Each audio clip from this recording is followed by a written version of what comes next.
என் பெயர் வி. தீபக். நான் 4ஆம் வகுப்பு படிக்கிறேன். நான் வீரபாண்டிய கட்டபொம்மன் பற்றி பேச வந்துள்ளேன். தமிழ்நாட்டின் சுதந்திர வரலாற்றை பற்றி பேசினால் உடனே ஞாபகம் வருவர் வீரபாண்டிய கட்டபொம்மன்.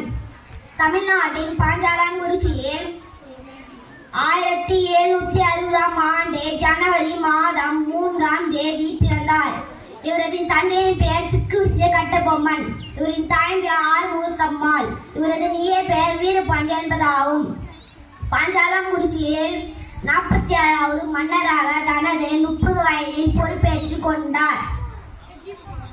1797ஆம் ஆண்டு விசாரணை என்ற பெயரில் ஜாக்சன் துரை என்பவர் சிறையில் பிடிக்க முயன்ற போது அப்போது அவரிடம் போரிட்டு வெற்றி வீரனாக திரும்பினார். அவர் அப்போது ஆங்கிலேயரை எதிர்த்து வீரவசனம் பேசினார். கிஸ்தி, திரை, வரி, வட்டி, வானம் பொழுது பூமி வெளியிறது, உனக்கு ஏன் தர வேண்டும் கிஸ்தி?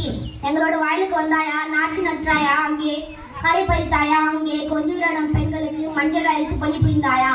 அல்லது நீ மாமனா மச்சானா என்று வீரவசனம் பேசினார். 1798ஆம் ஆண்டு விசாரணை கைதாரும் என்னும் இடத்தில் புளிய மரத்தில் தூக்கிலிடப்பட்டார். வீரத்தின் அடையாளமாக திகழ்ந்த கட்டபொம்மனை என்றென்றும் போற்றி புகழும். நன்றி.